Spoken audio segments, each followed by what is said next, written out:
Bonjour à toutes et bonjour à tous. Aujourd'hui nous allons voir la réplication. Une cellule qui souhaite se diviser doit doubler sa quantité d'ADN afin que chacune des cellules filles hérite du même génome. Pour rappel, le génome est matérialisé par l'ADN.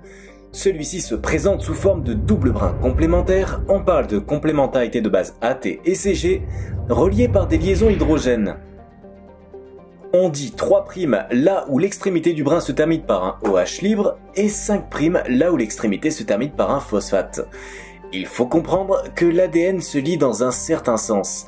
Par analogie, on lit toujours une phrase de la gauche vers la droite, et bien l'ADN se lira toujours de 3' vers 5'.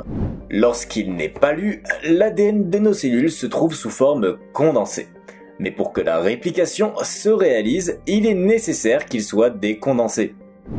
La réplication commence aux origines de réplication en phase G1. Ce sont des séquences spécifiques qui attirent plusieurs protéines formant le complexe d'initiation de la réplication.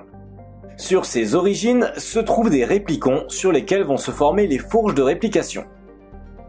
Pour éviter qu'il y ait formation de supertours, des topoisomérases vont venir dérouler l'ADN en coupant l'un des brins, passer à travers le trou de l'autre brin d'ADN puis faire une ligature du brin préalablement coupé. D'abord, le complexe ORC vient se fixer sur une origine de réplication avec les protéines CDT1 et CDC6. Et ensuite, deux complexes MCM à activité hélicase viennent se fixer de part et d'autre de ORC. L'ensemble forme le complexe de pré-réplication qui reste inactif jusqu'à la phase S. En phase S, CDT1 est dégradé et CDC6 est éliminé. Les doubles brins s'ouvrent par activité hélicase des MCM qui coupent les liaisons hydrogènes en hydrolysant de l'ATP. Pour avancer, ces MCM fonctionnent avec le chargeur de clamp et le sliding clamp ou PCNA, ce qui lui permet d'être plus processive. C'est donc ainsi que se forme la fourche de réplication. Les brins séparés sont alors stabilisés par les protéines RPA et SSB. Intervient alors l'ADN polymérase alpha qui va synthétiser une amorce ARN en complémentarité de l'ADN matrice. Elle polymérise toujours dans le sens 5' 3', donc le brin sera lu dans le sens 3' 5'.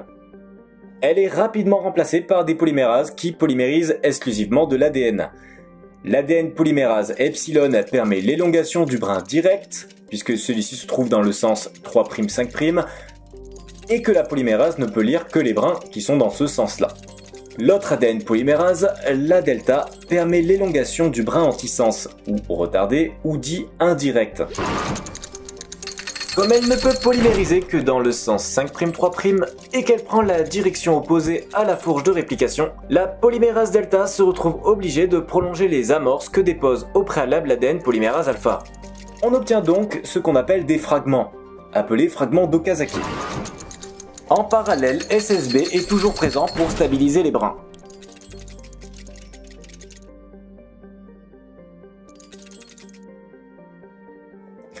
Les amorces d'ARN sont ensuite détruites et remplacées par de l'ADN par l'ADN polymérase delta.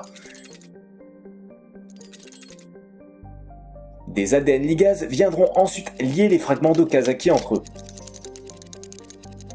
À la fin de la réplication, on obtiendra donc deux doubles brins contenant chacun un brin matrice et un brin néosynthétisé. La réplication est donc décrite comme semi-conservatrice.